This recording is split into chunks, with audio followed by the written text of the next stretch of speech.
Well, we got video. All righty. Chris McCleary, can you see me now?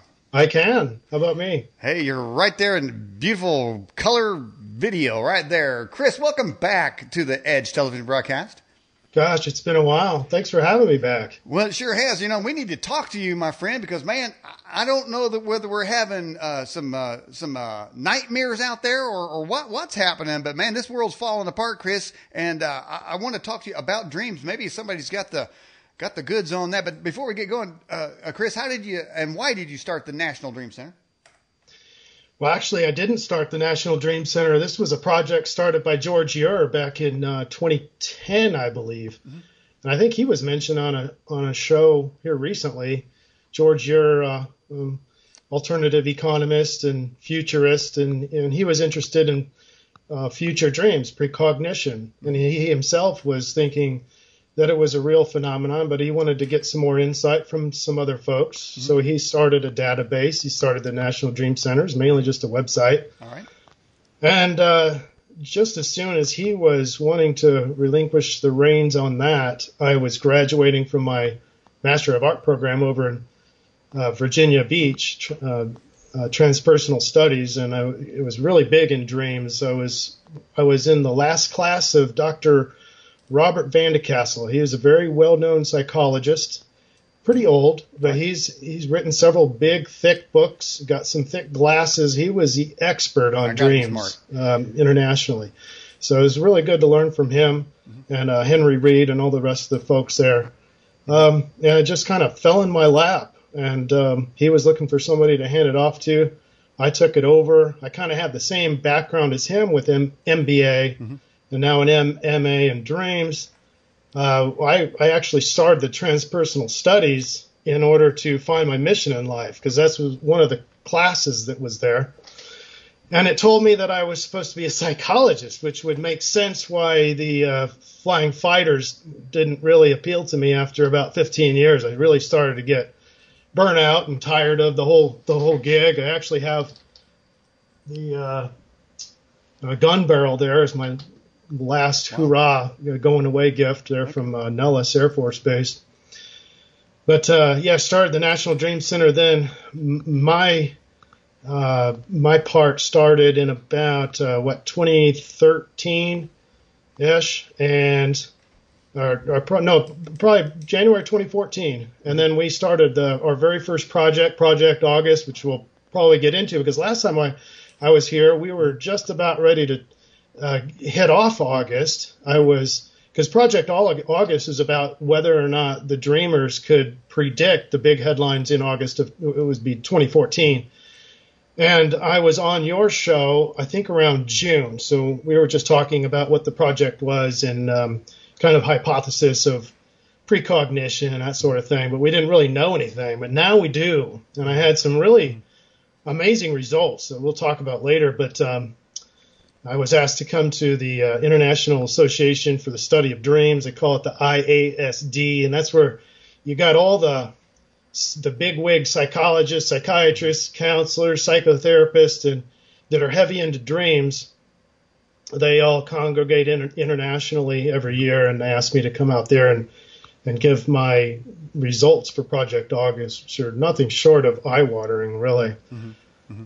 And then there recently, I started on my path towards psychology. I got my two counseling degrees, including a postgraduate degree in EDS and education specialist. And so now I'm doing therapy, psychotherapy, as well as dreams. National Dream Center includes now psychotherapy, dream therapy, dream work, transpersonal therapies, also all sorts of stuff, mm-hmm. all sorts of services, and that really just kicked off in the last couple of weeks. Yeah, well, I'll tell you what, I think this interview is timely because if there is a pattern to where we could extrapolate data or information of a projected future, maybe in some ways we can alter it for the good or head things off. But as you know, Chris, this people during this, as we go through the broadcast, people will be sending in questions. So before we get going further into detail about dreams, let's get to a couple quick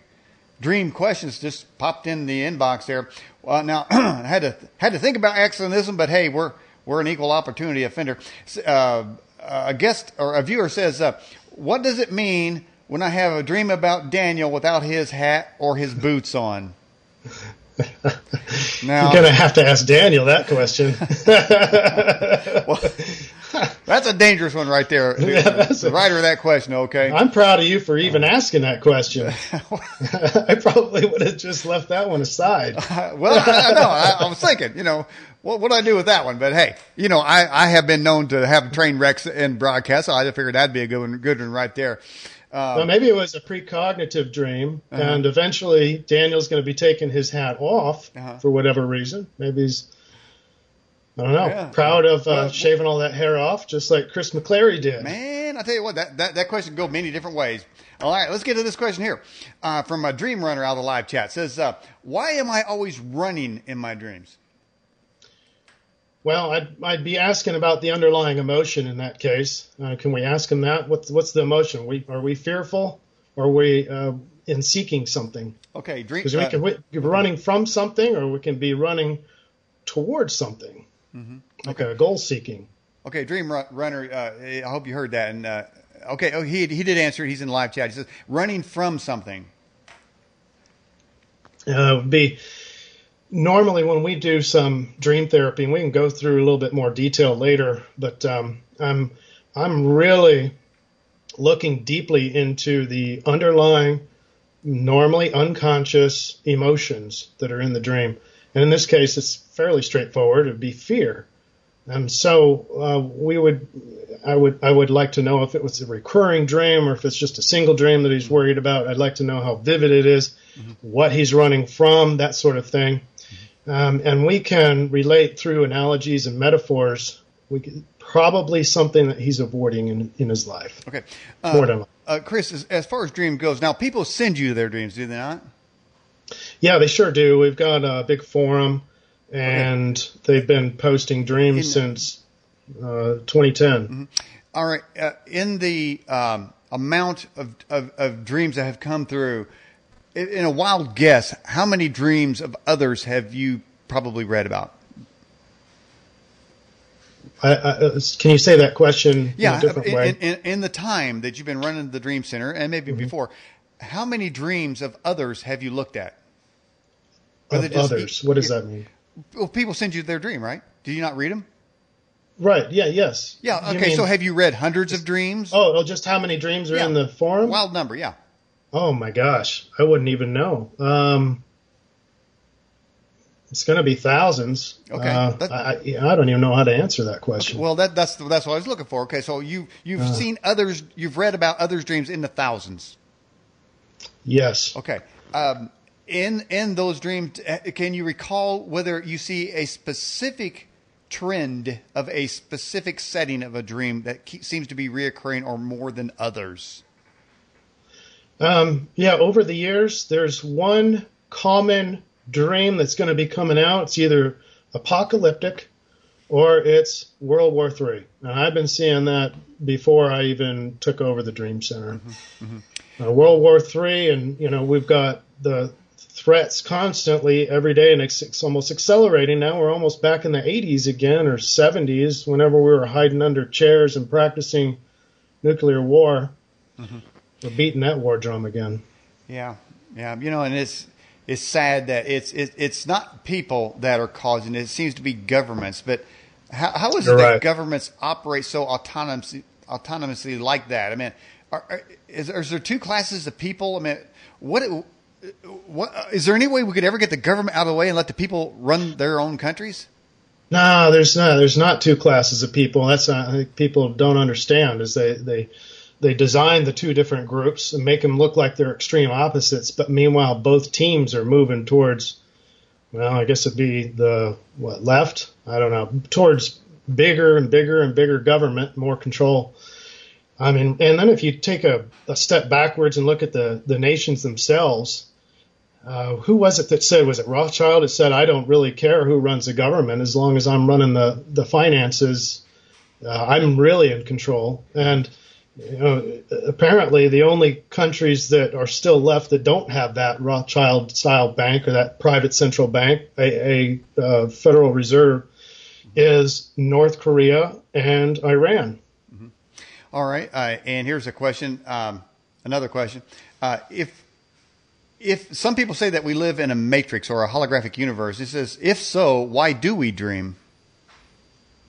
That's interesting. There's a lot of different theories about why we dream. And I think that question would imply a very close resemblance to Edgar Cayce's comments on dreams, because there's three states of consciousness, or three states of mind. One is the conscious brain, the subconscious brain, and the superconscious brain.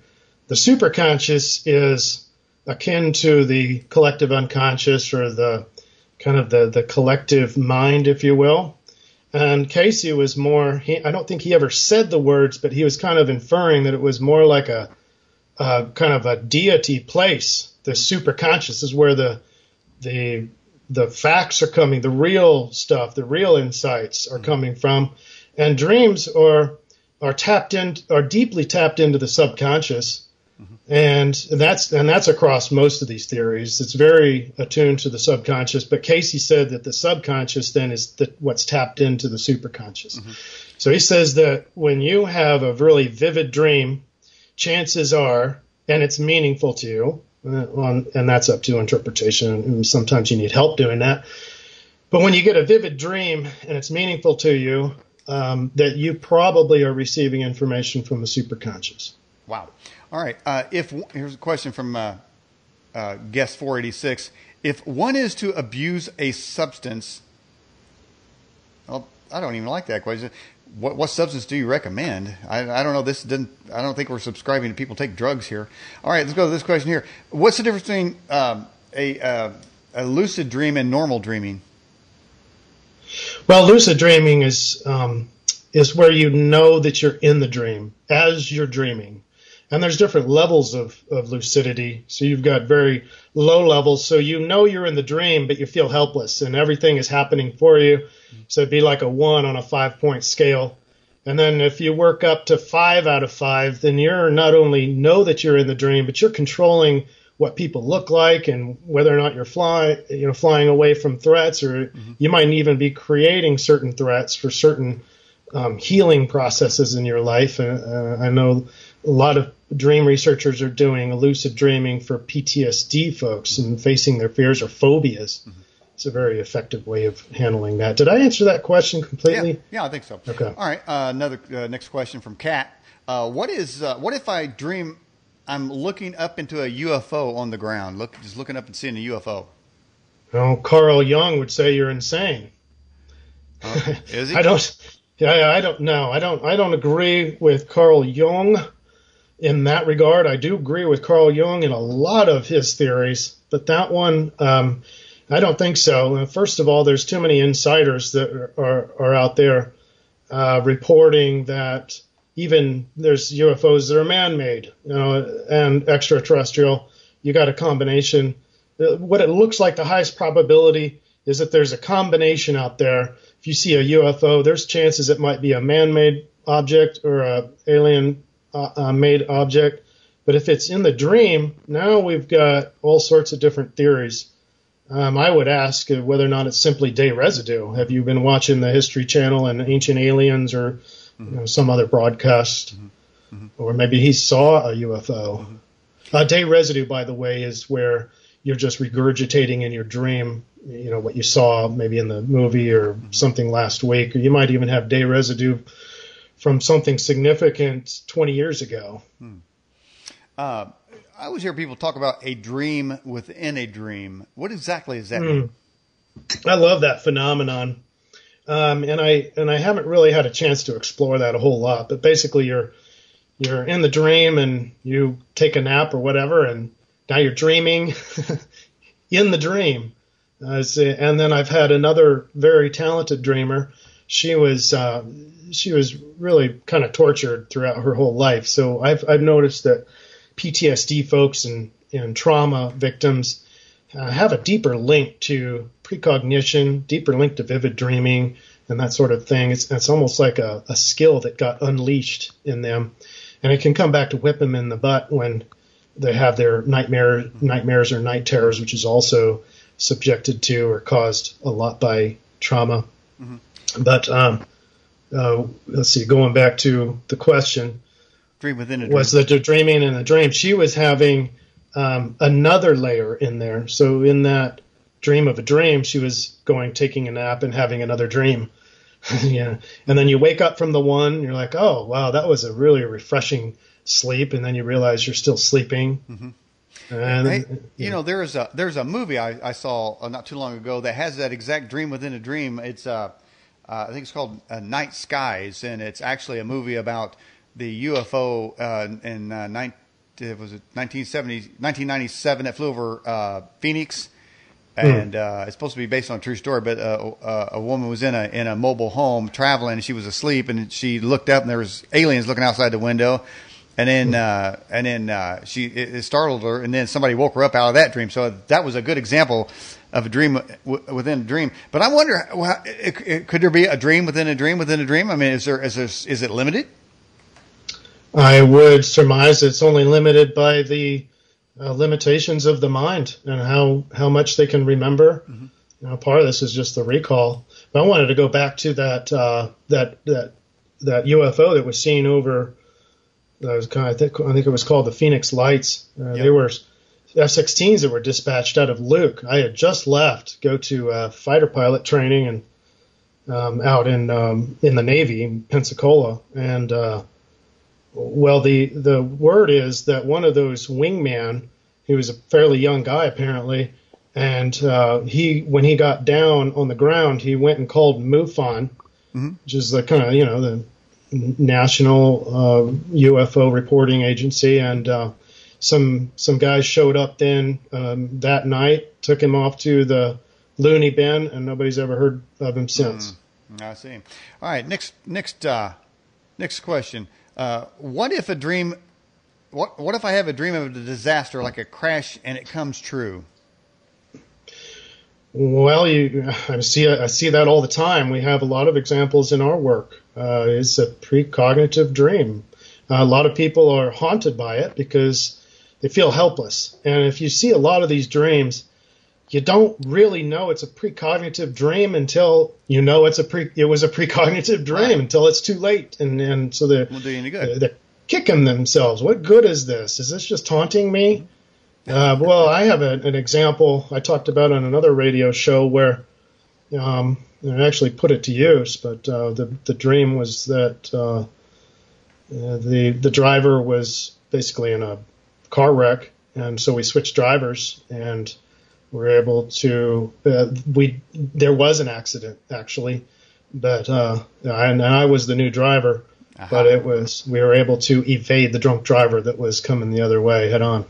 Crazy. All right, we have this question from our Fast Blast now. We were going mostly through the live chat. Now we're going to take some questions from our Fast Blast. Philip in Georgia. What is a dream bot? How does it work?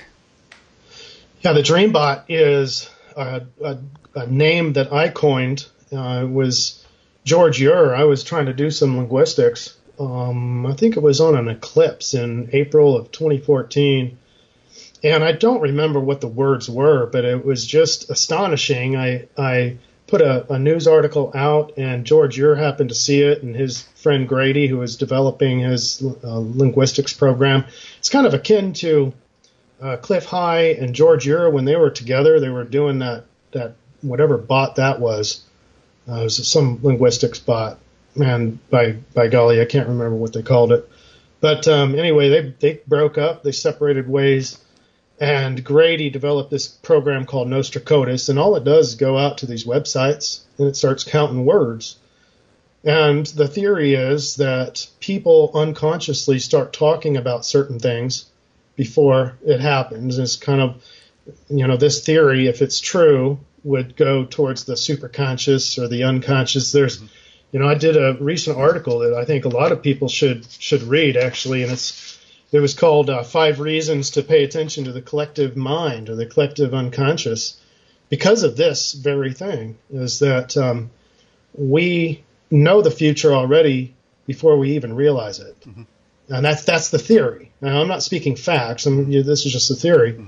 And And so this bot then, and so what I did, he gave me this bot, said use it however you want to, and so I decided to use it for dreams. The bot goes out every morning, and it reads people's dreams, and it looks for which words are the most common. Mm-hmm. And now the theory is that, in my opinion, a regular bot that goes around, say, forums or goes to news sites or Google searches, there's kind of a conscious agenda behind those words. You know, someone's trying to sell something, or news is trying to sell fear or promote some sort of political agenda.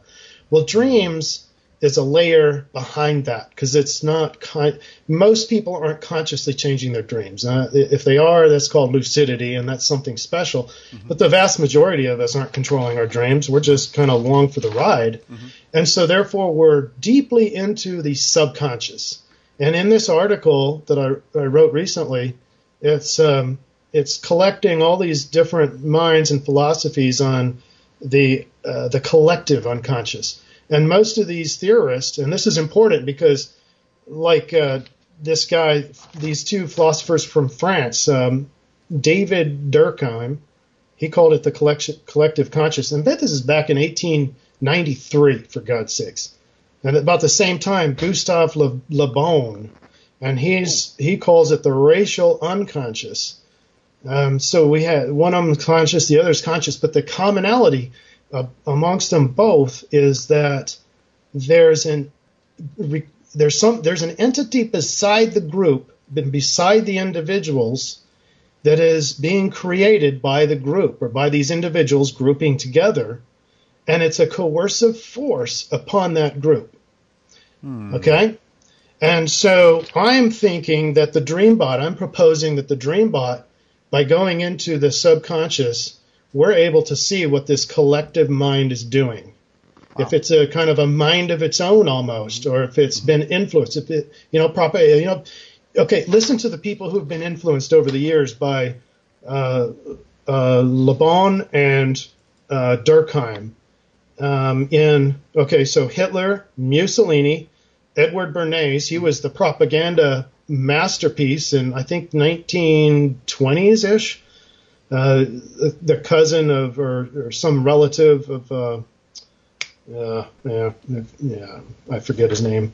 Roosevelt was influenced. Einstein was influenced. This guy, Le Bon, he was Nobel Peace Prize winner, or not Peace Prize, but physics, Nobel Prize in physics. And he was warning everybody that there was going to be an atomic age, and that was around 1900. Mm-hmm. And that obviously came true around his death and after 1930. Yeah. But you can see how important the collective mind was in those theorists, and how many people honored that and took it to the next level. Hitler, for God's sakes, convincing and we say the lie has to be big enough so that people will actually believe it. The more bizarre it is, people will actually believe it. Well, it's like a memory. Well, because they just can't believe the unreal is what it is. So it just seems true to them. All right. Have you seen anybody's dreams come true? Oh, absolutely. Yeah. So I have all sorts of dreams. We have at the National Dream Center, or at least we did have. We were running real thin there for a while, and my life was turning over yet again. I'm on the other side of that, and I won't drag you all through that, but I started this precognitive trophy case. And so you can kind of see, not only do we have the dream there and then the news that comes true, or that they call comes true, but we have an analysis of the scoring. So we want to know, did they guess the who, the what, or I'm sorry, the what or the who, mm-hmm. and then the when and the where. Mm-hmm. All three of those components are scored. Mm-hmm. And we haven't had anybody hit a 5. Each one of those scales is 1 out of 5. Mm-hmm. And I think the best is 2 5s and 1 4. So never exactly precise, but but it's very, very, very close. So then in Project August, which we'll talk about later, mm-hmm. I built predictive headlines for August of 2014 based on dreams alone. Mm-hmm. And those came startling true. And we can go through some of those examples. So the answer is yes. It was a yes or no question. The answer is yes. We can go through those examples if you want. All right, let me try something here. I don't think I've ever done this here. So we've got people in our live chat. They're chatting along. So live chatters, let me get your attention. The people watching the show, just watch the show live. You can click on the live chat. All right, I want everybody in the live chat to pick a number between 0 and 9. And now put your finger on the key so nobody else knows, so you won't see somebody else's number. So not 42, from 0 to 9. And then, and I'll count down to 5. And I want everybody that's in the live chat to hit the number that they, you got your finger near the number. Just hit it and then hit the send button. And let's see how many of those numbers match. Is everybody in the live chat ready? I'm trying to get their attention here. Is that everybody in the live chat? Can you understand what I'm saying? I'm going to wait for a couple of people to say, yeah, they understand. Okay, Flatfoot. Okay, get your finger ready, 0 to 9. I'm just seeing if everybody's on the same wavelength here, Chris. I'm going to check this out. Okay, Dreamwalker's got it. Okay, Jade, our moderator's got it. Okay, I'm going to do it too. Okay, so I'm going to get your finger on a number between 0 and 9, and then get ready and don't change your number. Whatever you do, don't change it if you see somebody else's number. But then hit that number in 5 seconds and hit the send button. Ready? Here we go. 5, 4. Well, yeah, type it. 3. And then hit the send button. Here, you guys ready? Type it, then send. Here we go. 5, 4, 3, 2, 1. Go. All right. I just sent it. 5, 2, 7, 7, 7, 7, 9, 6. Are you watching this, Chris, or are you just listening? Yeah, I'm watching and actually participated. I was 6, but I'm not on the chat. So okay, they're still coming. Okay, still coming. All right, Jade. If you got a second, maybe you can amalgamate those numbers there. See what we got. It looks like 7 might be the number. And I was just seeing how. Okay, somebody put them all in there. Okay, so I mean, because isn't that kind of the thing when you talk, say like a consciousness, a global consciousness? Do we all think the same things? Are we programmed to think the same things? Right. That's one of the things. And do people have the same dreams? I mean, you said, Chris, earlier that there is a trend of having a certain dream now, but wouldn't that be the programming we get? I mean, we're getting constant bombardment. World War III is coming. Isn't a large amount of people going to have World War III dreams? Well, yeah, and that's the bizarre thing is that I'm watching these headlines coming in about World War III, and I'm not seeing anything beyond the normal, amount of World War III style dreams. They're there, but there's kind of a baseline, and there's not really an extra blip there. And if there was, it would almost be more of a day residue or just a regurgitation of what they saw on the news. That's one reason why I don't watch the news anymore. But that's one of the beauties of this DreamBot. In my opinion, we can kind of keep track of the programming. Now, it's going to be hard to kind of sift out if it's programming or it's predictive or it's something else, like the organic collective mind, like completely on its own, naked. Is it that, or is it something that's been programmed in our mind? Okay. Just for instance, now I just did a test there on numbers. Let's just say that of the people that sent the number in, 7 was the predominant number. Should we then say pick lottery numbers with includes more 7s? I mean, is that in 7 days is something going to happen? Is 7 minutes something's in 7 weeks is Kim Jong Goofy going to throw the nuke switch? I mean, what should we take away from that when we start seeing those same kind of things? We kind of want to do these sorts of tests with an intention behind it. And so for my dreams, I'd like to have some sort of intention, like at least have some sort of a predictive headline, or like we did a pre-election, so who's going to win the election, that Trump was the winner in the dreams. We did Project September, that was last year. And because my life was turning over at that time. I was right at the crisis moment, we did Project September because an alternative community was saying kind of apocalypse was going to happen, everything's going to change, get ready, all this stuff. So we wanted to find out. It's kind of opposite of Project August. Project August was in 2014, and we were interested in what was going to happen. Mm-hmm. And in Project September, which is it was 1 year later, we wanted to rule out that nothing was going to happen, and nothing was going to happen in the dream, according to the dreams. Mm-hmm. And that's what happened. Nothing happened. Well, okay. So you said if we had done that test that I just ran with the intention, how would we pose that question? How would we determine what our intention is? What type of intention could we have? Well, for example, you brought up the nuclear war. You could say, is Kim going to send a nuclear? If he's going to send a bomb in the next 9 days, which day would it be on? Okay. And you can say, okay, pick a number between 1 and 9. Okay. Now, if I was to rerun that test with intention, would I require that everyone change their number? No, because then now you're leaving out one of the numbers. That reduces your randomness. Something similar to this was happening. And I forget the names of it. I forget the person doing it. I probably shouldn't even mention it, but Why not? It was worldwide. This resonance thing, and great big blips were happening before big events. So like 9/11, the random number generators was going nuts, like total chaos. Mm-hmm.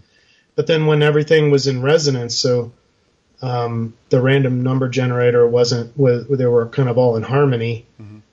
There was more peace. Okay. Well. This is. I want to be completely different in this program, and I would dare say that test I just ran has got to be an original thing. So why don't we try it again? All right, let me try it again because this is at the request of somebody watching the show. So I'm going to ahead and go with it. All right. So people in the live chat, and by the way, those of you watching the program, I'll give you a second if you want to have some fun. Log into the live chat, and we'll give you a chance here. So live chatters, what we're going to do, we're going to say when. In how many weeks will North Korea fire the nukes? And the weeks are 1 to 20 weeks. So our intention is and Jade points this out. The easiest way to do it is to type it in the type box and you just hit the send button when we're ready. So here's the question. We're going to do this with intention. The last one was random. This is intention, and we're going by what Chris said. 1 to 20. In how many weeks will North Korea fire nukes, at least toward Guam or anywhere else? Well, let's be attentive on that. Toward Guam, because he's already said he's aimed them and he's ready. They're waiting for their command. So 1 to 20, our intention is to determine when he's going to launch the nukes against Guam in weeks. So type in your number right now. Well, hold on. No, we don't want to be creating this. Okay. And so that's why we give the universe an out. So you're basically saying it's going to happen. Mm, yeah. And I'd like to know if it does happen, which week would it be? Okay. Put that as an if. Okay. You're okay. And the reason that's important is because if we get completely random numbers, then it would be maybe it's not going to happen. Are you saying I'm forcing a doomgasm here? Like that previous podcast, or one of the previous ones. Hey man, we like to have some doomgasm every now and again. We've actually Chris, we've actually changed that to edgegasm. So it's a whole lot more encompassing. So you can have all kinds of gasms, and we won't go into that. But we've had it on the program. All right. So if they were, once again, here we go. If North Korea was going to launch 0 to 20 weeks, put your number in, and is everybody ready? Here we go. We're going to do it. Is everybody ready? Go ahead. 5. Is everybody saying? Put it in. Type it in. Get ready to hit the send button. 5, 4, 3, 2, 1. Go. All right. Here they come. Hey, we got somebody said 6 to 7. That's cheating. 15 to. Well, this is a whole lot of fun. I got to say, man. I had 12. Okay, you had 12. I had 11. Okay. Okay, looks like Phil had 12 in North Carolina. 15. So I wonder then if we have a sort of 0 to 20, we all kind of go towards the middle, then we could actually maybe say a spread there, couldn't we? Say within, 11 to 15 weeks. I think maybe a better if they're all, you do a kind of a scatter plot, and if they're all right down there in that area, then yeah. Yeah. Okay.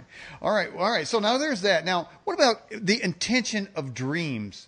Can we create a dream? Say we're just getting ready to go to sleep and just start. Okay, I'm going to try to force a dream. So I'm going to think of trains. Just keep thinking of trains till you fall asleep. Is it likely you'll have a dream about trains?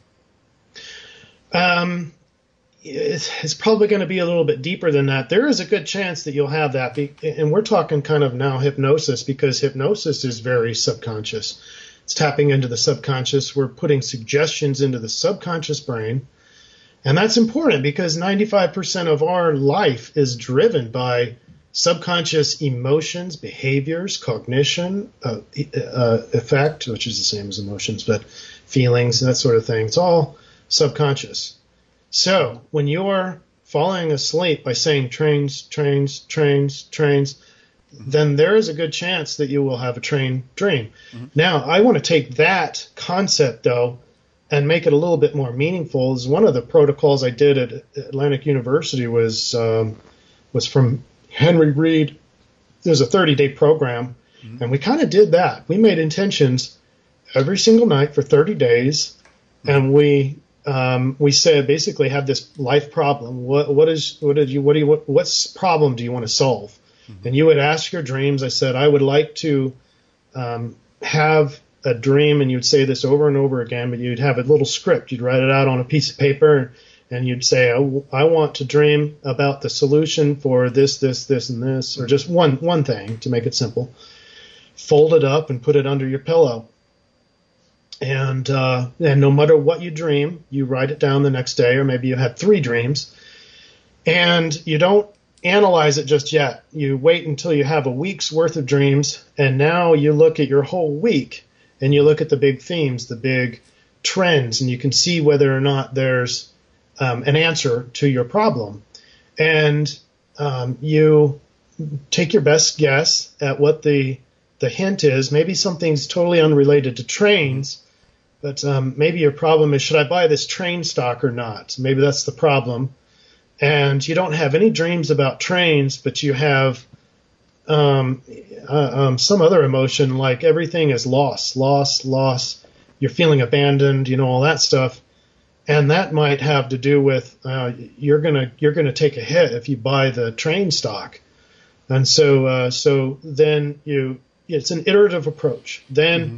you take the learning mm-hmm. and then you put it into an action item. And then should I research this particular stock in the different industry, mm-hmm. for example? Maybe that's what you got from the week one. Mm-hmm. Then you do another week's worth of because you're acting out this new behavior. So I'm researching something now, and the dreams will tell you whether or not that will help. And you kind of see your action in real life is going to go down into the subconscious. And the dreams will tell you if it's the right action or not. Mm-hmm. And then by the end of the week, then you change your iterative approach again. You change the intention. You do 4 weeks of this, and you pretty much got a big life problem hopefully solved to your satisfaction. Mm-hmm. It's really neat. It's really fun. Mm-hmm. Fun way to solve problems. I had an explanation of a short sample of how we're programmed, and it was like this. And for those in the live chat, I'll post this question to see if you've been brainwashed.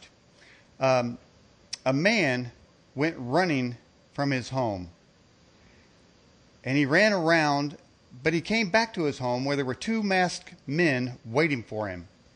Why did he run away from the masked men only to return to them? Does anybody in the live chat know the answer to that question? If you know the answer, then you've not been programmed. If you don't know the answer, you have been programmed. He ran from his home, then he came right back around, and there were 2 masked men waiting for him when he got there. Does anybody know the answer to that? Okay. Close guess 577. Flatfoot got it. I see it right there. he was on home plate, and when he came back, it was the umpire.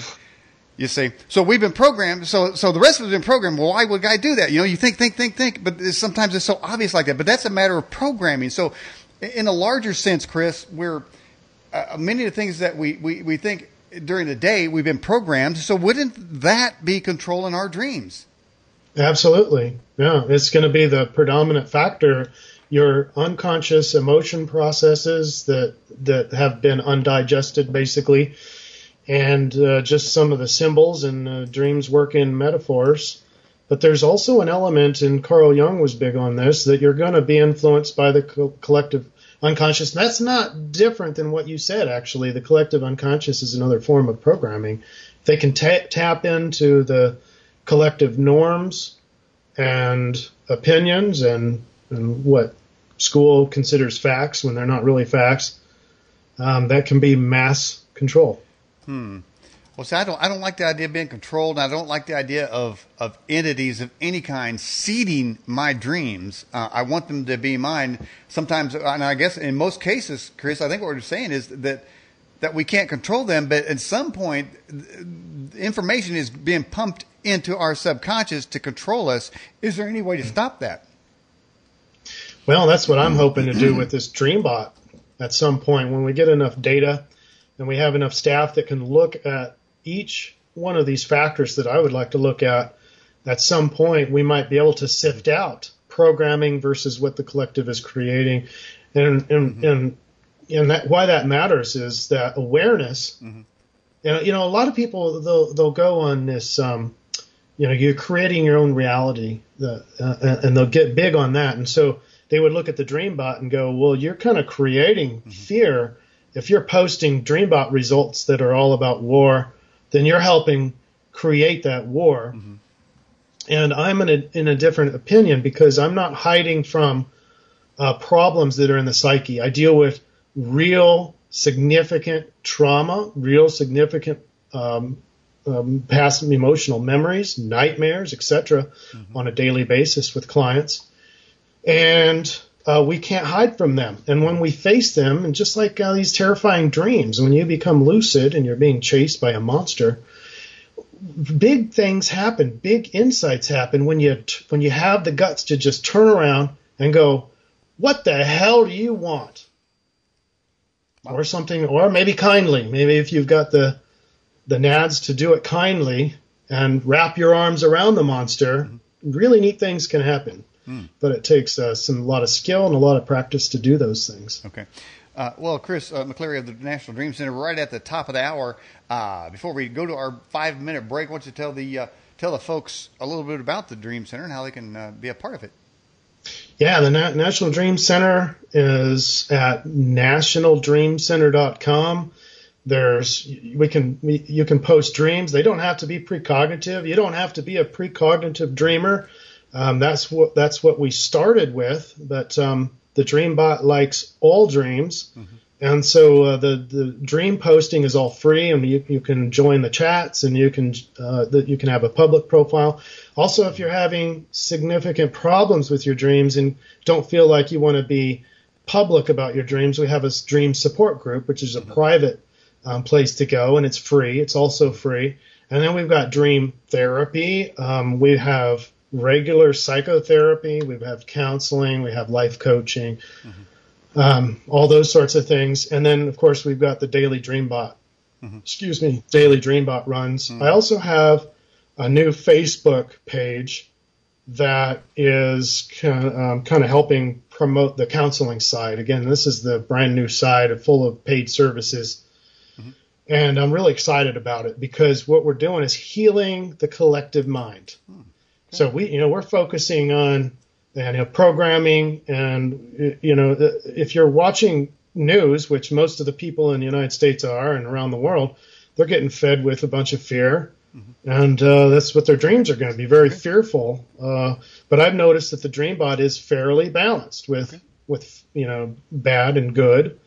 And what I'd like to do is create a healthier collective mind, and so we're doing that with just regular dream discussions, but building awareness there. But we're also doing it with real professional services like psychotherapy, so we can help eliminate those problems with, say, PTSD or, bipolar mood swings or that sort of thing, anxiety, substance abuse.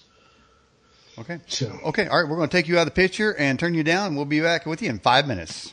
All right. Thanks. All right, everybody. You're watching and/or listening to the Edge Television broadcast. My name is Daniel Ott, and we will be back in 5 minutes. We'll take a quick break. I back in the day, I did read his book about programming, and he developed these ideas about how to create programming in order to get the individuals in that group or the collective to not even know what they want. So they're doing things completely unconscious. They think they need another pair of underwear. They need a double-decker hamburger, that sort of stuff that they don't need. They feel like they need it. And, of course, Hitler and Mussolini. But, yeah, I would say that we are, just based on that, just based on history, we are being they're vying for our attention. They're vying for not even our attention. They're vying for our undivided subconscious attention. They did the original kind of it was called subliminal programming or subliminal advertising or marketing. And, it's a lie that they don't use that anymore because these corporations are spending billions of dollars still researching this stuff. It's why you hear Christmas music the day before, like the day after Thanksgiving on Black Friday, and now you're hearing it even earlier. So you're trying to get you in the mood to buy. Speaking about in the mood, just as you were leaving, as we were leaving the first hour, you said something that was I think we got a trigger. Some people may have been triggered in the live chat. You said some people don't have the NADS. Believe it or not, Chris, people were very listening intently to you. They said don't have the NADS, but what in the female sort, if guys got the NADS to do something, what do the females have to do what a guy has, with the NADS type thing? Uh-oh. That should get you. What was the content? Was that the nightmare one where we're turning around to face the monster? Yeah, he says some don't have the NADS, and I saw a couple of people in the live chat take issue with that. Like maybe. Yeah. Okay, so yeah. If you're a female, I apologize for that. Oh, okay. I don't think you have to do that. I think it's more like tongue in cheek there. All right, let's get to a couple questions here.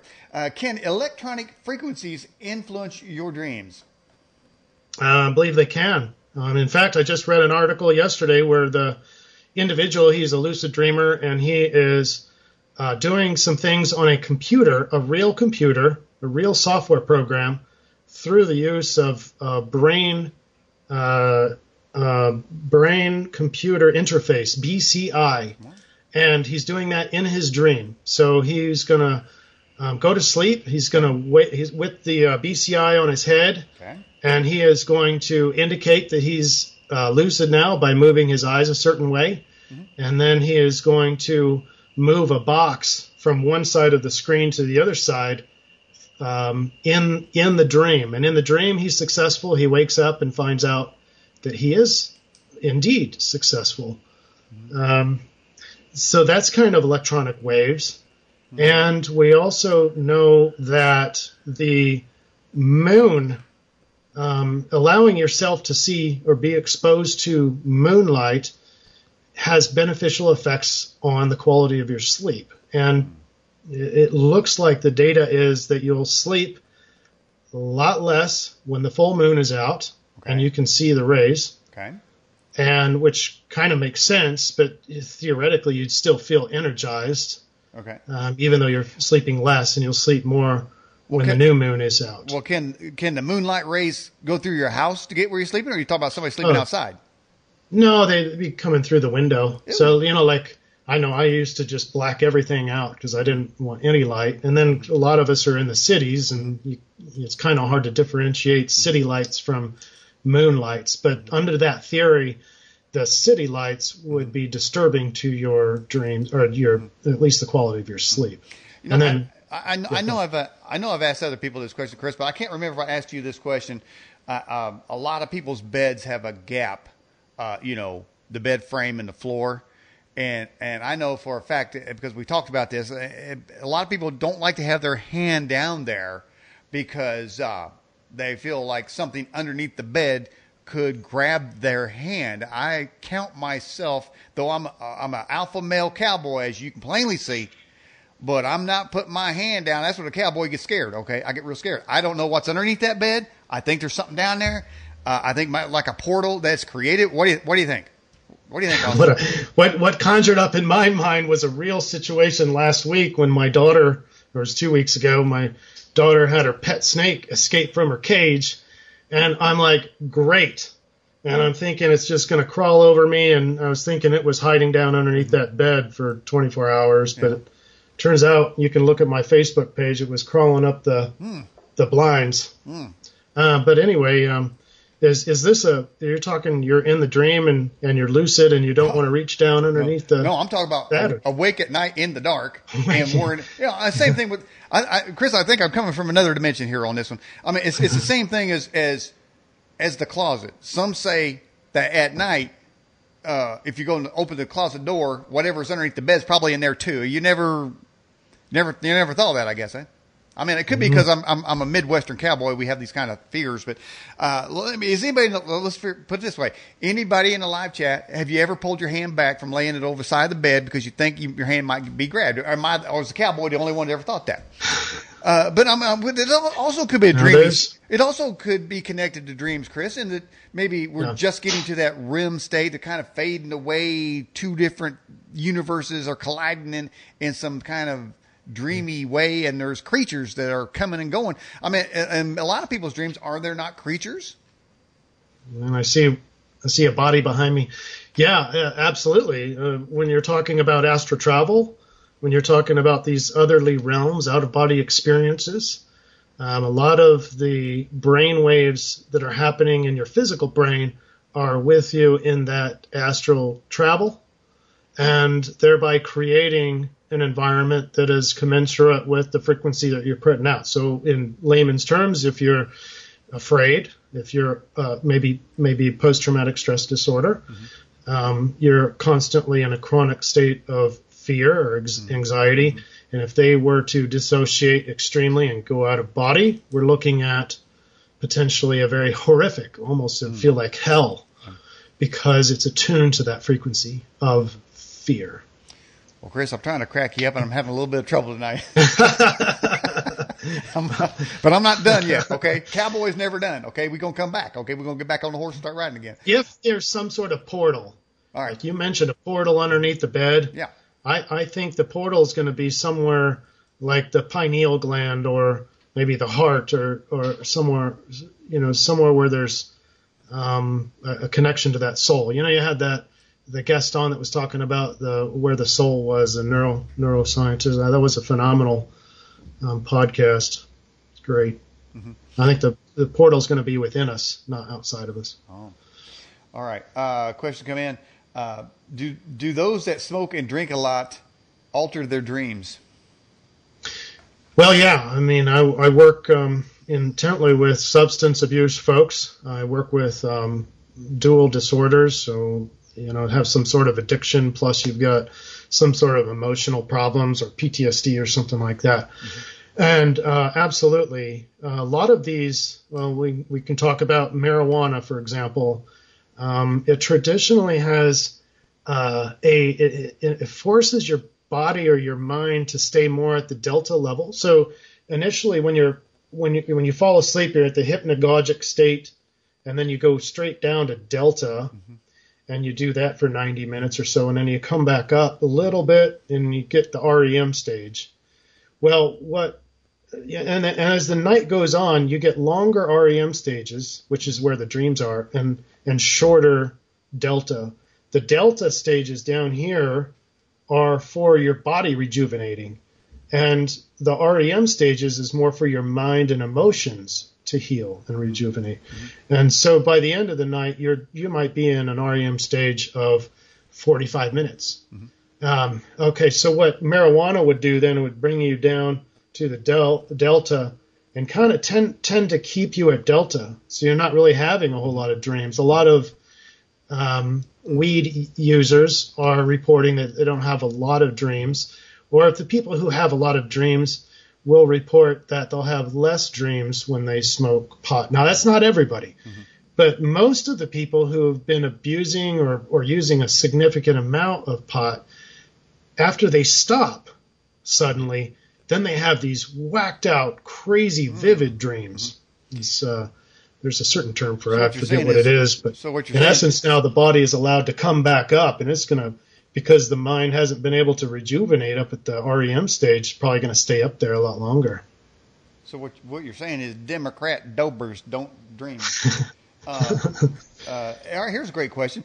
It says, Daniel, the feeling that you are falling down right before you wake up, is that your soul slamming back into your physical body? It very well could be. A lot of theorists have hypothesized that you take breaks from your body and you go out and travel around. You're basically an astral traveler, and your dreams are in that other realm. Neuroscientists don't normally talk about that in particular. I don't rule that out because I have a transpersonal degree and I like to talk about exceptional human experiences. I don't throw those out. Right. I know there is some sort of a connection into this otherly realm. Not maybe in every dream, but in dreamland, there is a potential for that connection. Falling down could signify some other things. So I personally don't like just straight symbol dreams or interpretations of symbols for every. There's not like a single meaning for everybody. Carl Jung would disagree with me because he would say that all of the dreams are from archetypes, and you're being swayed. If you see a lion, that's a very archetype of, maybe potentially Egypt, for example, or temples or something like that. But falling, it really depends. I would think that it might be I don't feel secure on my platform. I don't feel secure on the ground that I'm standing on. And that could go into a life, maybe a marriage that feels like it's falling apart, or your job. You're about ready to lose. You feel like you're going to lose your job for some reason. Maybe you're using drugs and you shouldn't be, and you're afraid that you're going to lose your job. For example, that sort of thing. Yeah. All right. Here's a quote. I first heard this quote in Equilibrium. Have you ever seen that movie? I'm not a big movie guy. Okay. So, no. Okay. One of the characters read this here, and it has to do with dreams. So let me read this. This is from W.B. Yeats. It says, and maybe what I'm looking for, if you can sort of interpret what he was trying to say. It says, "But I, being poor, have only my dreams. I have spread my dreams underneath your feet. Tread softly, because you tread on my dreams." What was he saying, Chris? Well, what comes to mind with me is our whole culture is generally not they don't really care about dreams more or as much as other cultures. I know, spoke to some Turkish adolescents, and they might have been like 16, 18 years old, both males, and their first inclination in the United States. They were very surprised because nobody had dream journals. There was just a standard thing that they did in Turkey, apparently, is they write down every dream they have. And they don't do that here. So I'm almost thinking, especially in kind of a dream therapy, what I tell my clients is that you really do need to be careful who you tell your dreams to, especially in our psychological world of hasty to give out diagnoses and hasty to send them out and get them medicated and all that. But it goes to that saying, to where they're basically treading on a very sacred space. You have to be vulnerable to be able to tell somebody about your in a sort of a reality type of situation. That quote there, my dream is that, or one of my dreams is that.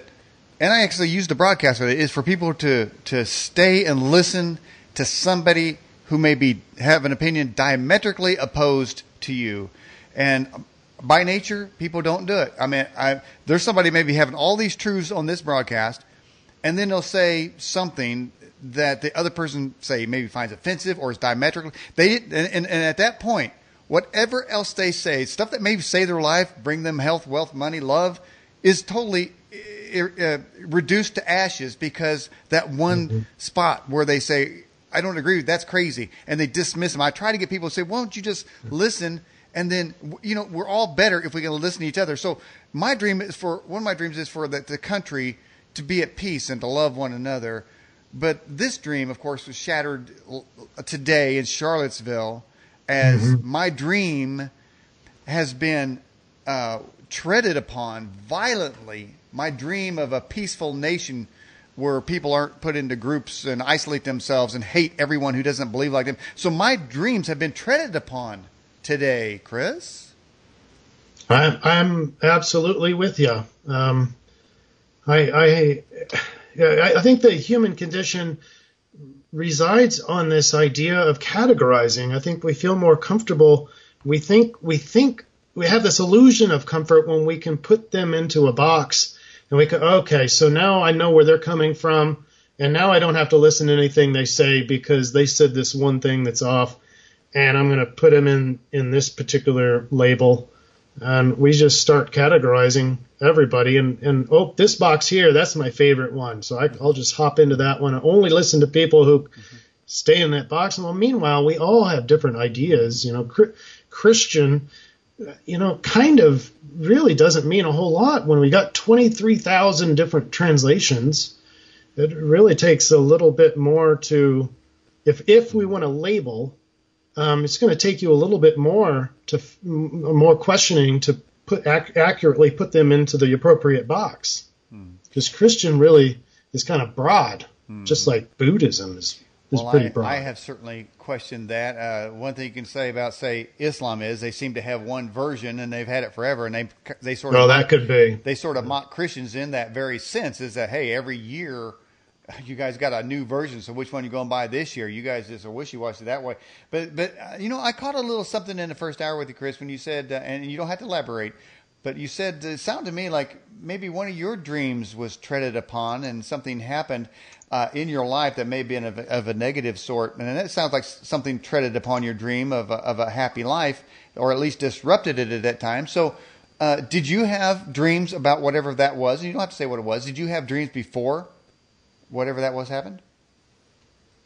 I don't think I did, but it was a very tumultuous period of my life, and I have two of those, and I spend another 2 hours talking about those two times in my life, and I want to talk about the shattering of dreams because, in hindsight, I look at both of those incidents with great reverence. I'm working with a lot of clients who can't see and appreciate the reason why bad things happen to us. But I'm looking back with sheer gratitude because the first sort of collapse put me firmly into my life mission. And when you can serve other people in your life mission, there really is very little out there that can provide that much life satisfaction. And then the second one was, it took a while for me to get over that one, but that dream, it felt like a shattered dream, but in retrospect, it was freeing me from a prison that I was in, and I can't be more grateful for what happened. So, what's your dream for the future? A dream for the future is that we can free the collective mind from so many. You even talked about it in the very first part of this, is divide and conquer. That's just filled with lots of agendas, and I would rather us be a lot more open-minded, accepting of other people's ideas, because frankly, you're not going to find anyone who has exactly the same beliefs about the world and how the world works in all cases. I think, to answer your question, I'm with you in your dream. I want to heal this collective mind of ours. I am doing that first and foremost by my own mind, taking responsibility for my own thoughts, my own emotions, my own dreams and visions.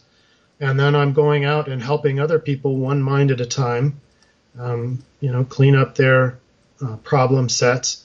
And in doing so, incrementally helping out humanity by cleaning the collective and healing the collective mind.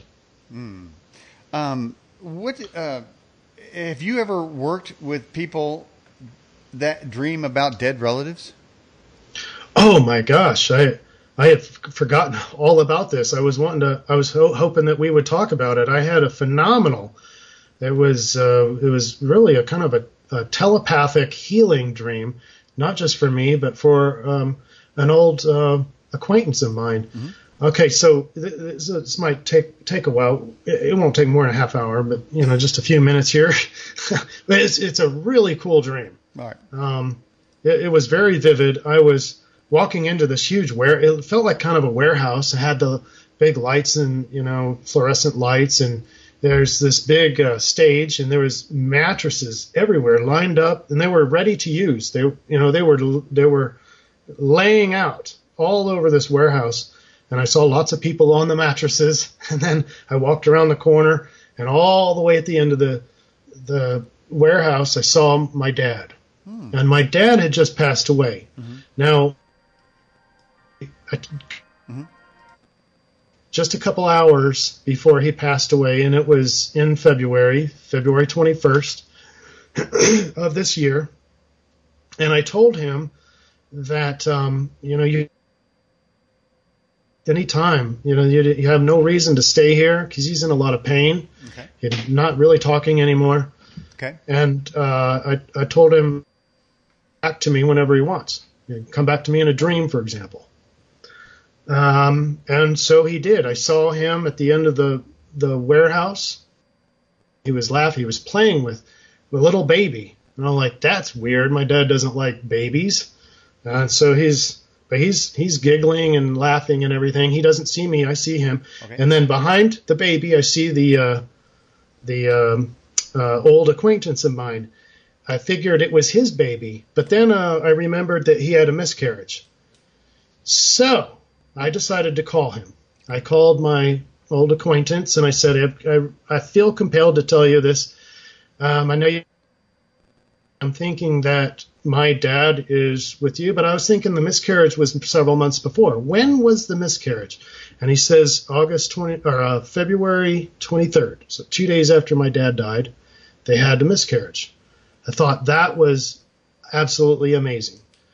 Then he said, what really caught my attention was that I now work as a mattress, organic mattress salesman. Whoa. Yeah, it was pretty crazy. And so the fact that his baby was smiling and playing with my dad was very significant, not just for me, as I saw him happy, and then for this old acquaintance, because he got into deep depression when he had this very late death of it was very healing for him, healing for me, and it was almost telepathic. It was great. Wow. How often does something like that happen? Well, I didn't do it on purpose. For me, I have one other really vivid dream where I was basically out of body. I'm taking a nap as a teenager, and I'm going in my nap, in my dream, I'm going into the kitchen, and I'm watching my mom cook, and she's cutting stuff up, and she's got to go towards the refrigerator, and I'm running towards her going, no, don't open it up, because I know that everything's going to come out. I don't know how I know this, but as soon as she opens it up, sure enough, milk, eggs, everything start coming out. Uh-huh. Then real time in the dream, I get woken up by this loud noise. I wake up and realize I got woken up by a loud banging, and I go, there's no way. I walk around the corner to the kitchen. Everything's on the ground exactly the way it was in the dream. So it was almost like I was out of body in that dream, experiencing. In a way, it was kind of telepathic too. Is the web bot saying that there will be nukes in this country? You mean the dream bot? Yeah. The web bot is the Cliff High. Well, that version. Also that's almost a similar thing because it has a hive mentality type of thing, searching the mind Yes. You're obviously, linguistics. Yeah, you're going with the dream state. So, I mean, is something coming up on the radar? Should we expect Let's to see. see Well, I did pull a couple in there. It wasn't real significant, but I found two recent bot runs. It says, well, if I can get it, ending Western Korean rundown. Okay, so that would imply that maybe this conflict is going to end, but that was back in May. Ending Western Korean, but you could also say the Western Korean, that's South Korea, and maybe South Korea is going to end, maybe some sort of attack. More recently, this is just 2 days ago, we had, Day's spaceship, and then Troll View Wed had war, and then some other stuff. Nothing really significant in terms of war. So that's it. It's kind of hit or miss. Wed had war. You could also put an apostrophe in there and say, we'd have war. We had war. As in past tense. Mm-hmm. All right. So is there any way... No, not really. Well, if people have a collective dream of some event's going to transpire, is there any way to stop it? Or is that up for... Is it debatable? Is it changeable? It is changeable. You got to get into the mind of got to have enough. It's kind of, I would say the collective unconscious is largely like kind of a majority rule, is kind of a democracy. But as we know, like the Revolutionary War was fought by only 1 or 2% of the population, and they won. So that right there shows you that you don't need a majority. But you need to have a strong enough emotional and cognitive basis. So yes, we were starting that when my life started to unravel, and that was called Paradigm 3.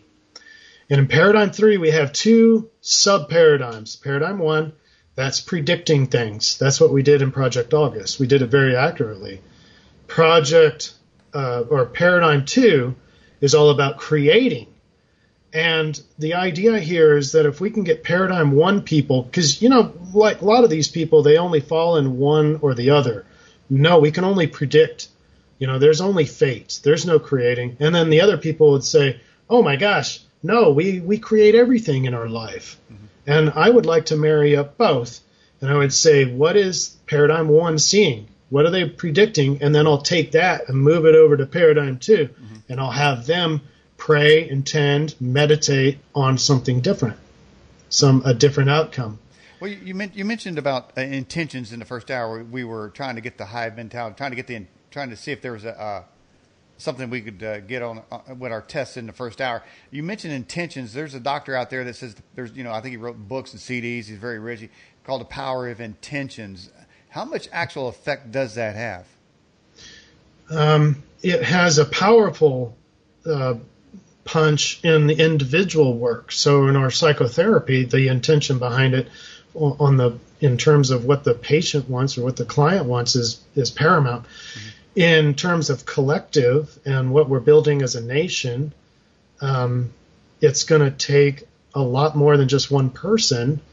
Now, that being said, it's almost not like it's not a numbers game. It's more of an emotional power behind it. So it's one thing to have an intention. It's another thing to have an intention backed by a significant emotion. So the creative process takes two sides. It takes that intention, very specific. I want specific numbers, and then it takes a very strong emotional backing. So it takes thoughts and emotions together. You can divide the creative process by taking one of the two out, and you can just have thoughts. And this is why mindfulness is so important in healing someone's mind, is especially if they're a create your own reality kind of person. If we take the emotion out of it and just have the thought, it's not creating something. You can have these horrible beliefs about the world, and it's not going to make your life miserable. But if you have a lot of fear behind it, and you're constantly afraid that you're a horrible person and that you don't deserve a good life. Well, now you've got both of them married up, and you've got a powerful vector, a powerful creative force influencing your life to have a really sucky life. Okay, so do you ever talk about dreams to your children, Chris? I do. I have my oldest daughter. She keeps a dream journal. My second oldest is 9, and she is pretty good too. But the first one is really diligent about it and follows it. Okay. Well, maybe you can go with me here. I kind of want to go off script here. One of them that has been in your background occasionally, would they want to come on and say what one of their favorite dreams are? They might. You want to ask them? You want to ask them? Okay, I will. All right, we'll take the time. All right, Chris is going to see if he can get one of his daughters there to talk about dreams here on the Edge Television broadcast. And here he goes. I think he's pretty excited about this. Let's see what we can do. Children, children have good dreams too. I suspect. Until adults ruin their world. If I was a little child right now, I would look out in the adult world that we've all collectively created, and it's disgusting. It is absolutely disgusting. I was reading in the song by Train, "Calling on Angels." It says kids play. The children have to play inside so they don't disappear. What the hell kind of world have the adults created? Sick and despicable. Oh, here we go. Okay, this is Isabella. Hey, okay, all right. Okay, put these in.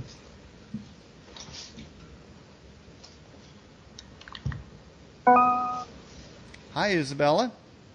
Hi. Hey, I'm Daniel Ott. I'm the host of the Edge Television broadcast. Got a little feedback. We'll work on it.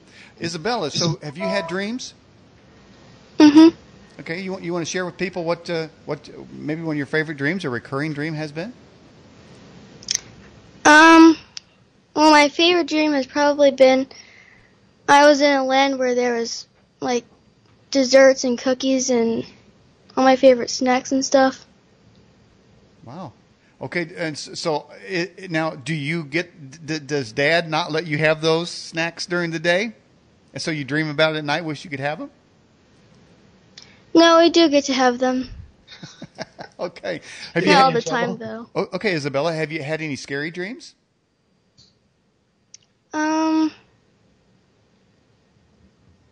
Well, I do remember one where me and my family were running up a hill, and then at the top there was this hand that was attached to a wagon, and it had a green light on it. Mm-hmm.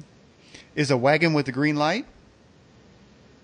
Now, did you think about what that could mean? Well, we were playing a game that had a hand on it, so I don't know if it was just from my memory or something. Mm-hmm. Okay. All right. Have you had any other dreams recently? No, none that I can think of. Mm-hmm. Now, do you dream every night, Isabella? Well, I usually dream every night. Mm-hmm. Now, mostly. do you keep a journal? Mm-hmm. Okay. Have you ever dreamed about being famous? No. Okay. Do you play a musical instrument? Mm-hmm. Okay. What is that? Violin. Violin. Okay. Have you had any dreams where you're on stage playing a violin in front of a bunch of people? I don't think so. Okay. Well, that'd be a good one, wouldn't it? What do you want to be when you grow up, Isabella? I think I want to be an actress or something like that. Okay. So is that something you actually that is your dream, isn't it? Mm-hmm. Okay. All right. Hey, well, Isabella, thanks for coming on the Edge Television broadcast. You can turn me back over to your dad. Nice talking with you. Me too. Very nice. Thanks, Isabella.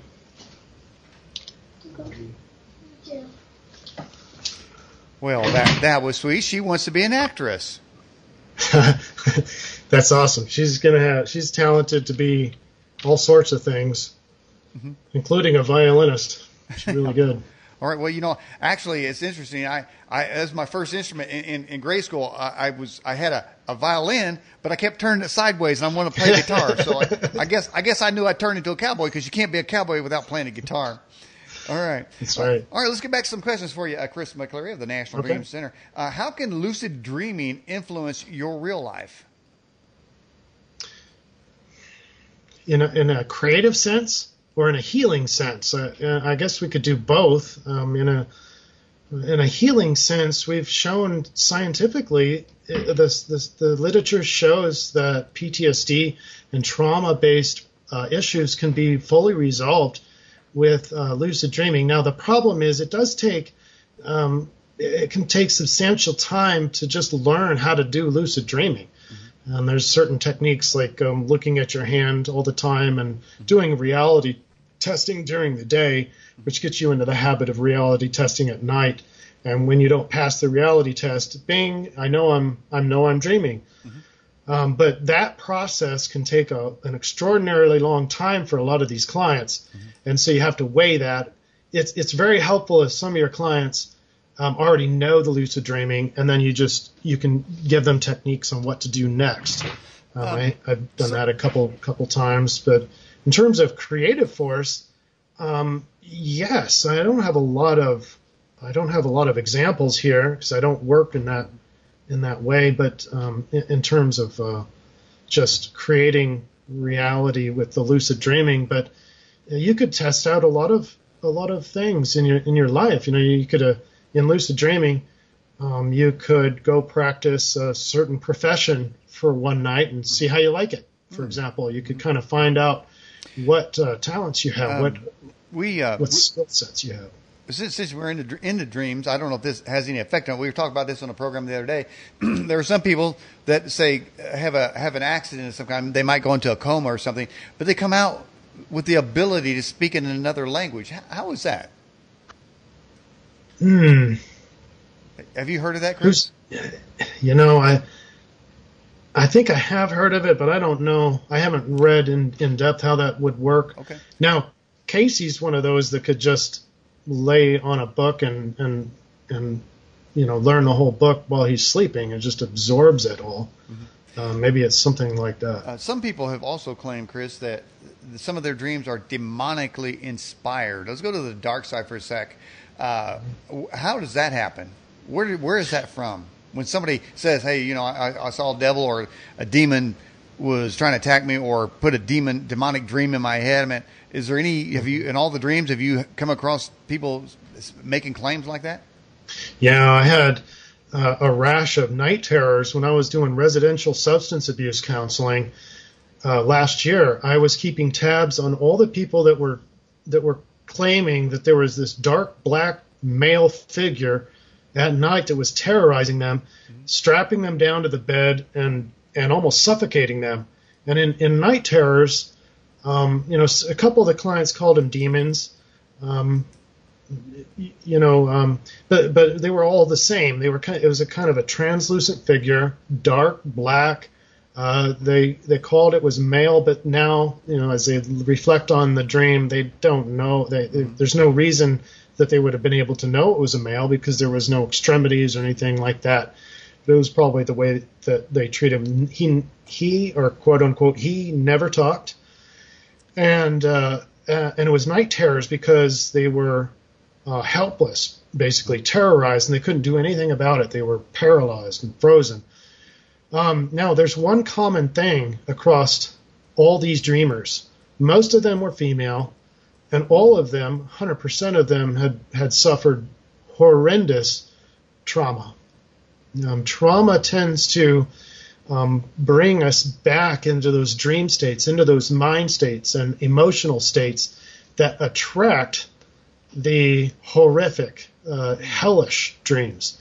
So that would be the first thing that I would rule out. Now, I'm not saying that a dream can't be influenced directly by demons. I'm not saying that, but I want to rule that out first. I want to look at their past. I want to resolve this. And along those lines with nightmares, night terrors, I don't shy away from them. Now, I don't force the client to go recall them if they're not ready for it. But assuming they're ready for it, I'd like them to face the demon, so to speak, and let's do some dream therapy and figure out the underlying meaning. Why is it there? And chances are, and I have numerous occasions like this where the stronger the dream, the bigger the insight, and the bigger the life-changing actions that result from it, to the point of tears, like, how did I not see this kind of thing? And it's very powerful. Could near-death experiences just be lucid dreams? Yeah, I suppose they could. They're very much related.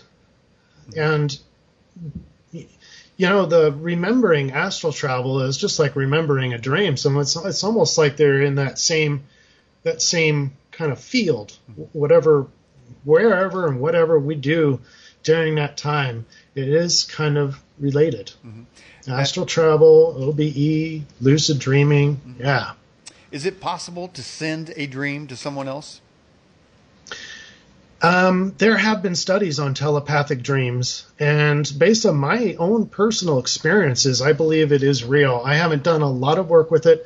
I think the one, oh gosh, I can't remember his name now. I've got a horrible success rate on remembering names tonight. It's not normal for me. Now, there's a lot of psychologists that focus just on telepathic dreams. Not a lot, but there are a few. So Chris, do you believe the data does look positive? Do you believe that there is such a thing as demons?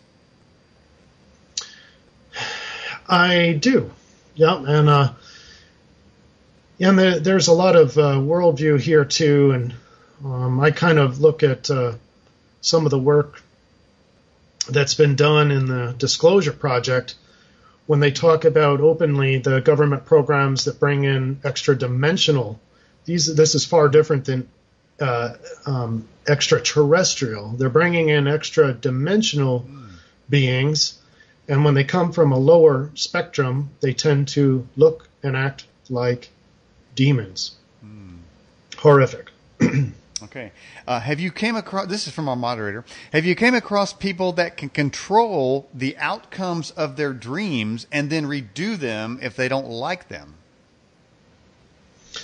I have read about that, but I haven't worked with those myself. Now, this is another one that works very well in PTSD, and we'll take a lot of these dreams, these nightmares, and PTSD are just a flat regurgitation of what happened to them in real life. You say like 30 years ago, for example, someone was shot his leg off in Vietnam, and he's been having this dream every day for 30 years. That's the first thing we do is start to focus on the differences, and you'll start seeing the dream morph.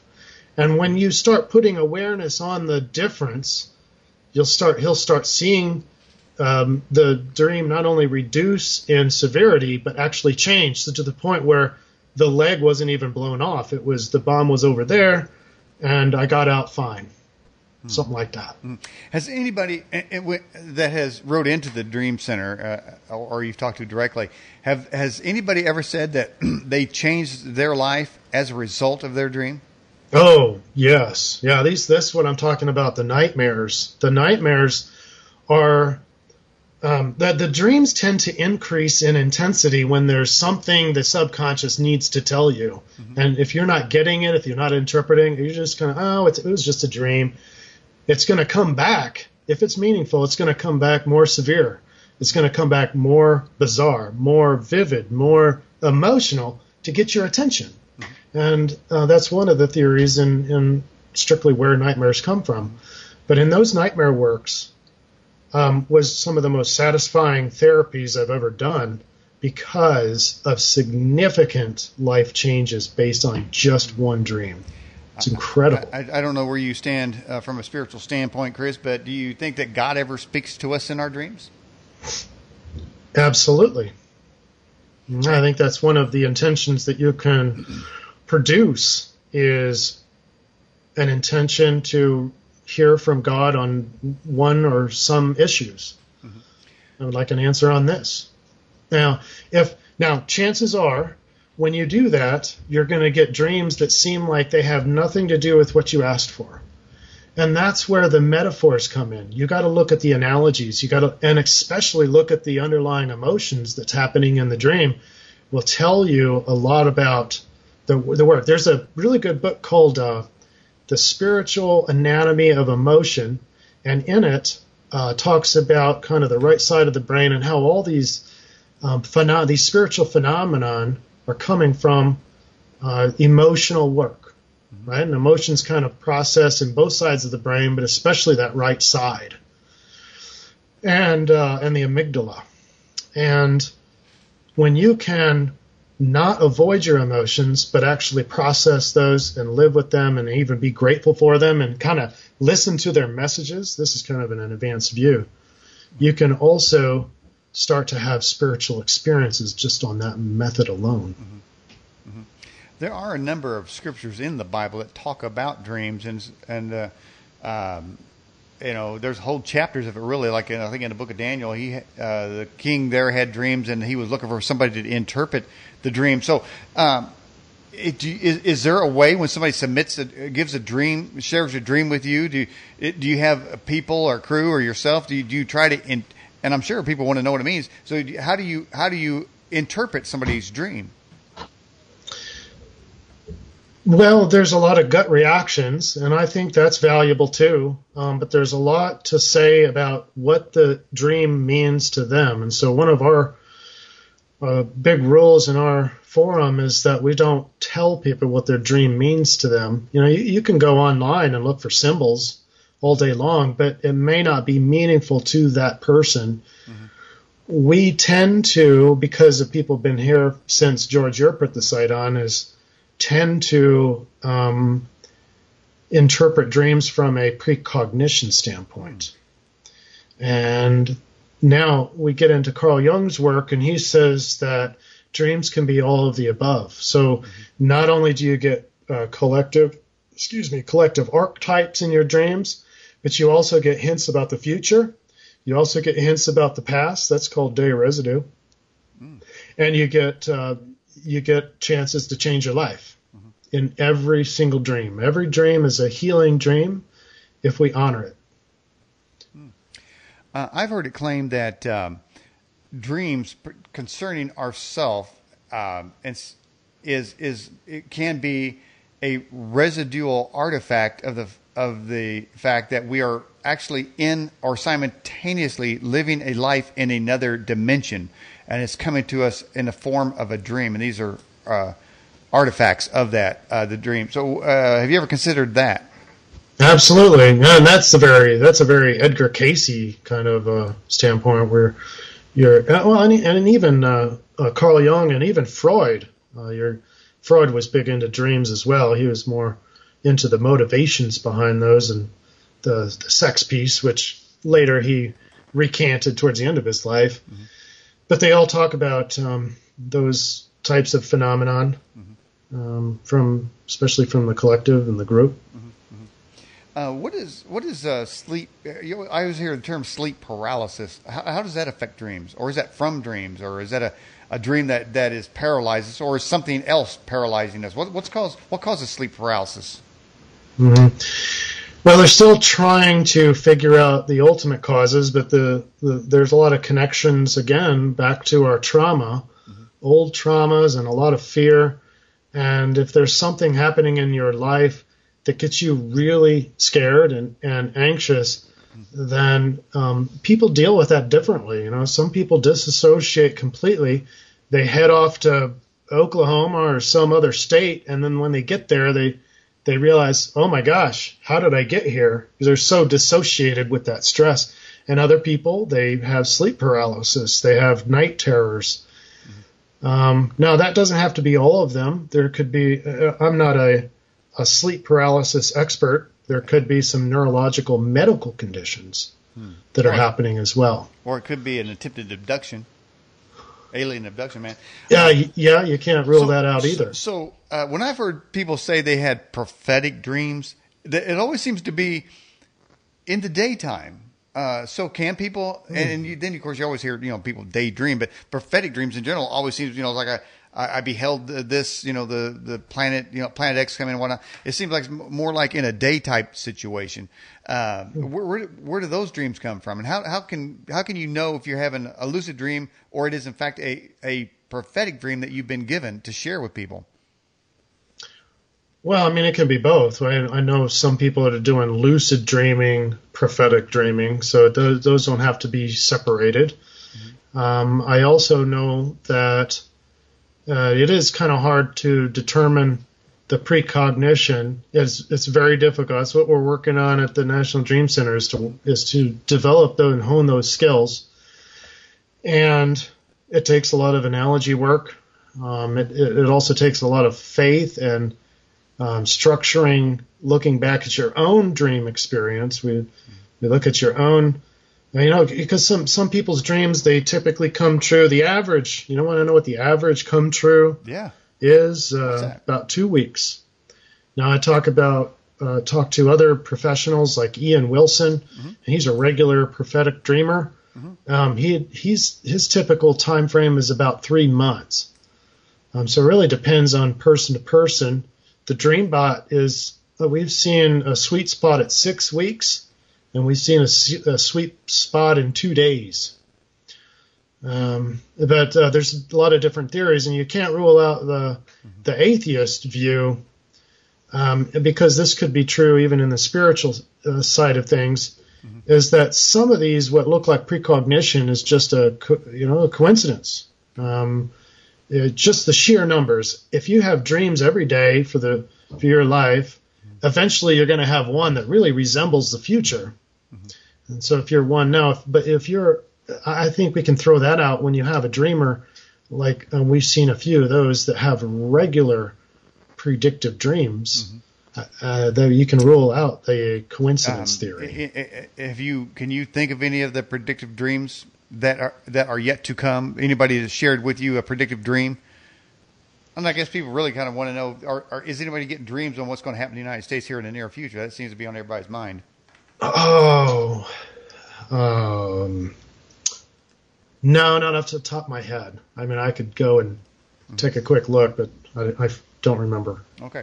All right. Well, Chris McCleary of the National Dream Center, we're right here at the end of the broadcast. Anything you'd like to say about the center? People get a hold of you or share their dreams, or what you're about? You go right ahead.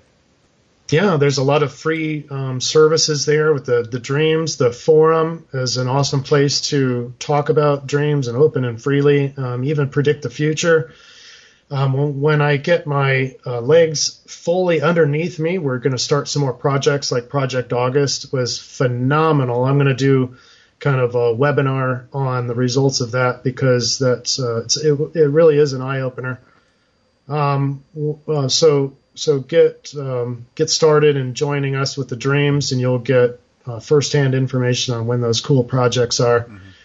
And then watching the DreamBot, so you can kind of see where the collective is obsessed with at the time. And it's not war, surprisingly.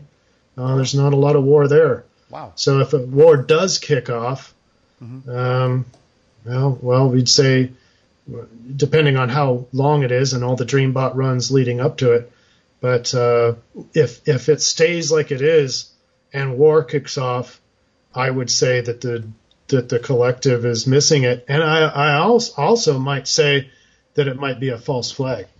If you've got, I'm getting off topic. We can, and then the newest, I'm really proud of this newest section we have is psychotherapy, life coaching, anything.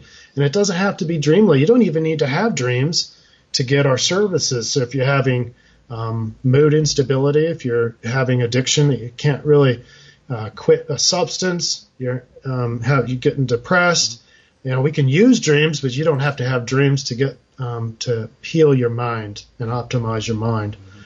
And so all those are available at nationaldreamcenter.com.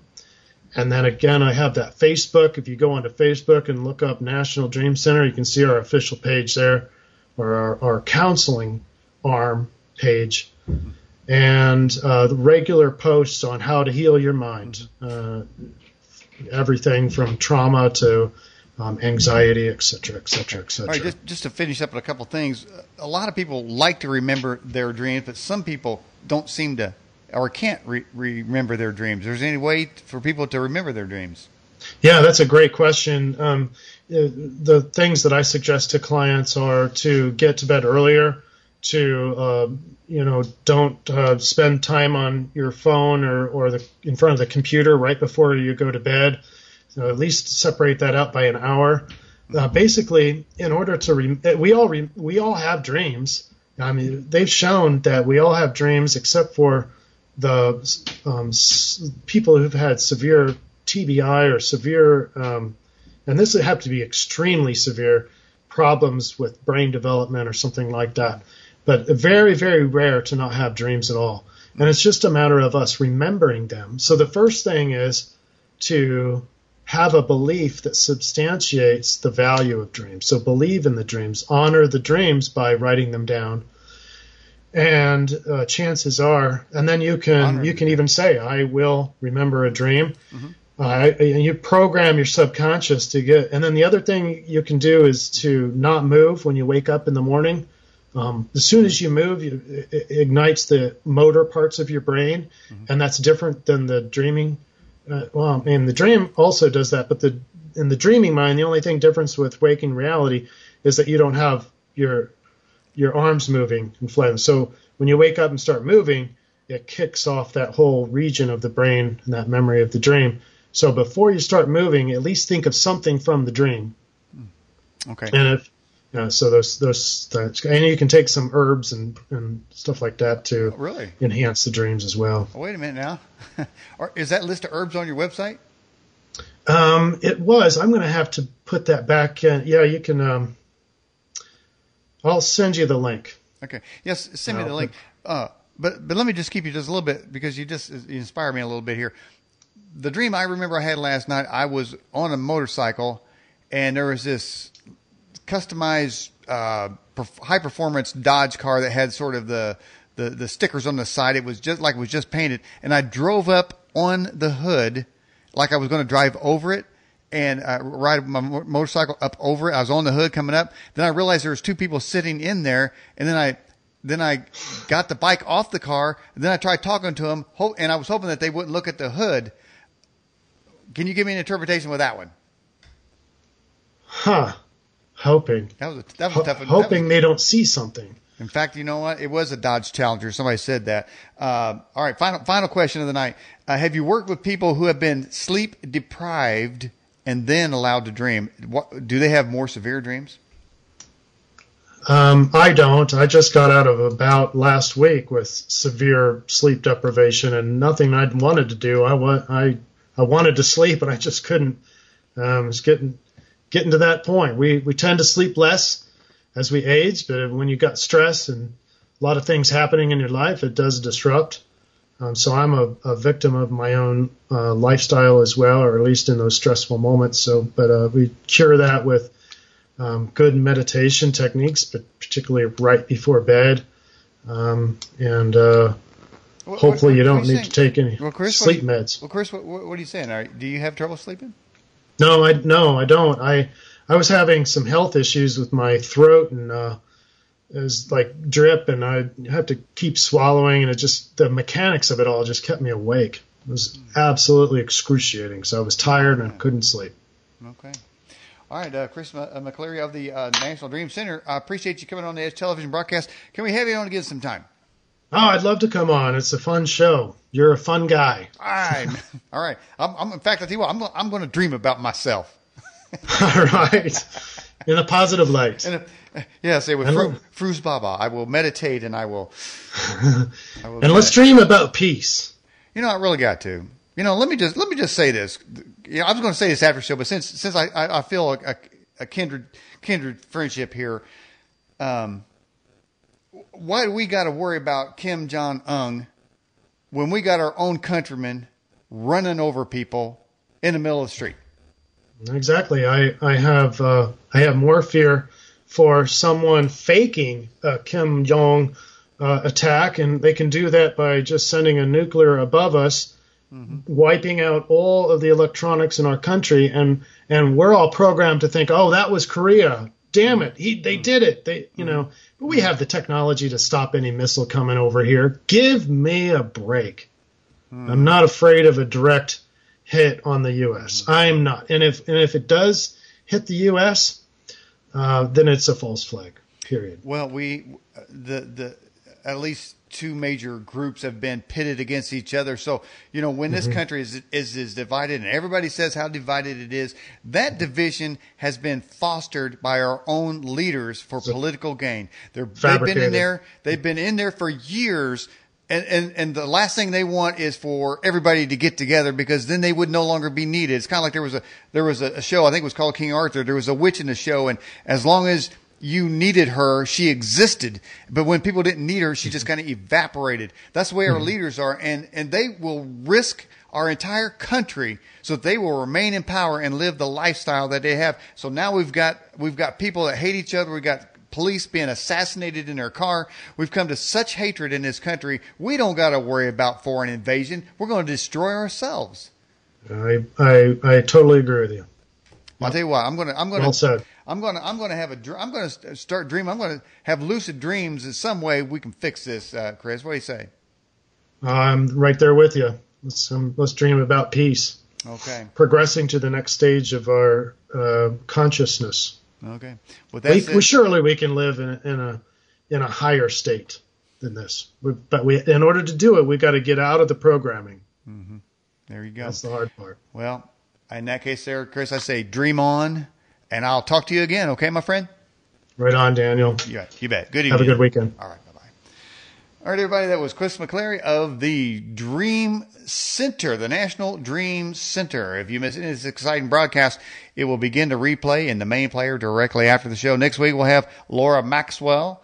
She'll be talking about how her conversion from the dark side to the light. And I'll tell you what, in this country here, a whole lot of people are living in the dark side, damn it. And in a couple of weeks, 2-3 weeks, we'll have Lynn Lee's on talking about prophetic things coming in the future. All right, that's a wrap. Don't forget to follow me on Facebook, Twitter, Instagram, and subscribe to our YouTube channel. This program will also be uploaded to our TuneIn radio program. Thank everyone in the live chat for sending in the great questions, and being the people in the live chat. You've made this the best chat on the internet. Absolutely, by far, the best group of people ever. And I really appreciate and love everyone in the live chat and all those watching the Edge television broadcast. Well, Daniel signing off, saying peace and love. And we got to have a whole lot more love in this country. That's for damn sure. Daniel for the Edge. Bye-bye.